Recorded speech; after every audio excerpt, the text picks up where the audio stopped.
ضرور دیکھیے۔ بیشتر لوگوں کو میں نے دیکھا ہے جو الحاد کی طرف جاتے ہیں نا، ان کی اصل وجہ یہ ہوتی ہے کہ اس وقت آج کے دور میں جو ہمارا میڈیا ہے، سوشل میڈیا، الیکٹرانک میڈیا، وہ جو بھر بھر کر کے شہوات اور خواہشات اور ڈیزائرز جو ہے نا وہ دلوں کے اندر ڈال رہا ہے، ہر طرف سے نا وہ نفس کو کھینچا جا رہا ہے، شہوات جو ہے نا وہ نفس کو اپنی طرف کھینچ رہے ہیں، اور ان شہوات کو، ان ڈیزائرز کو پورا کرنے کی سب سے بڑی رکاوٹ ہوتی ہے مذہب۔ تو لوگ سوچتے ہیں کہ یہ مذہب ہے جو ہمارے لیے آڑ بنا ہوا ہے کہ ہم کو اپنی خواہشات کی تکمیل نہیں کرنے دے رہا ہے، اس کو راستے سے ہٹا دیں گے۔ اچھا، مذہب میں رہتے ہوئے بھی شہوات پوری کر سکتے ہیں، لیکن پھر ایک گلٹ دل کے اندر رہتی ہے، جس کو قرآن مجید نفس لوامہ کہتا ہے، کہ وہ اگر ایک مذہبی آدمی جب گناہ کرتا ہے تو کہیں نہ کہیں اس کے اندر گلٹ رہتی ہے کہ میں اپنے مذہب کے خلاف کام کر رہا ہوں۔ تو جب مذہب ہی کا انکار کر دیتا ہے، خدا ہی کا انکار کر دیتا ہے، خالق کائنات ہی کا انکار کر دیتا ہے، تو پھر اس کے لیے حلال حرام کا کوئی معنی نہیں رہ جاتا ہے۔ جب اس کے نزدیک قیامت ہی نہیں ہے، سوال جواب ہی نہیں ہے، سزا اور جزا ہی نہیں ہے، تو پھر تو آزاد ہے دنیا۔ تو یہ بیشتر لوگوں کو میں نے دیکھا ہے کہ وہ گرچہ اپنے طور پہ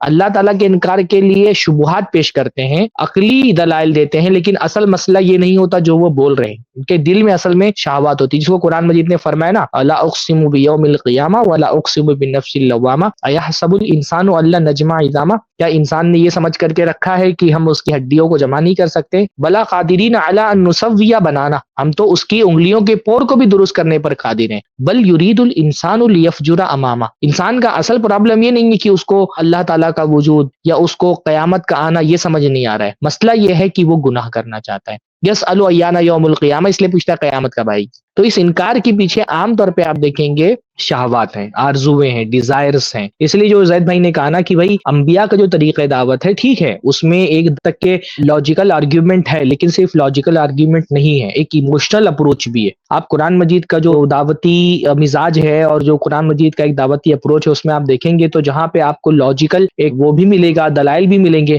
دوسری طرف آپ کو ایک بہت ہی اعلیٰ درجے کا ایک ایموشنل اپروچ بھی ملے گا آپ کو۔ اللہ تعالیٰ نے فرمایا کہ یا ایھا الانسان ما غرک بربک الکریم، اے انسان تجھ کو تیرے کریم رب سے کس نے دھوکے میں ڈالا ہوا ہے؟ تو ذرا اس کی کرم فرمائیوں پر نظر دوڑا، ان نعمتوں کو دیکھ جو اس نے تجھ کو دی ہے۔ تو کتنا ہی ایک ایموشنل ایک اپروچ ہے، ایک ایموشنل دعوت ہے، جذباتی دعوت، تو اس کا بھی سہارا لینا چاہیے، صرف عقل پرستی نہیں کرنی چاہیے۔ اور انسان صرف عقل کا نام نہیں ہے، انسان عقل اور جذبات کا مجموعہ ہے، اس لیے صرف عقل کو سٹیسفائی کرنا کافی نہیں ہوتا، بلکہ بہت سارے لوگوں کے لیے آپ دیکھیں گے کہ دین کی طرف آنے کی وجہ کوئی عقلی دلائل نہیں ہوتے ہیں، ان کا کوئی ایموشنل ایک معاملہ اللہ کے ساتھ ہوا، کوئی ایک ذاتی تجربہ ان کا ہوا اللہ تعالیٰ کے ساتھ میں، اور اس ذاتی تجربے اور اس جذباتی تجربے نے ان کو دین کی فہم اور اللہ تعالیٰ کے وجود کو قائل کروانے پہ بہت اہم رول ادا کیا ہے۔ تو جو دعوتی اپروچ ہے وہ صرف عقلی نہیں ہونا چاہیے، بلکہ وہ جذباتی بھی ہونا چاہیے۔ یہ بہت ایک اچھی بات آئی الحمدللہ۔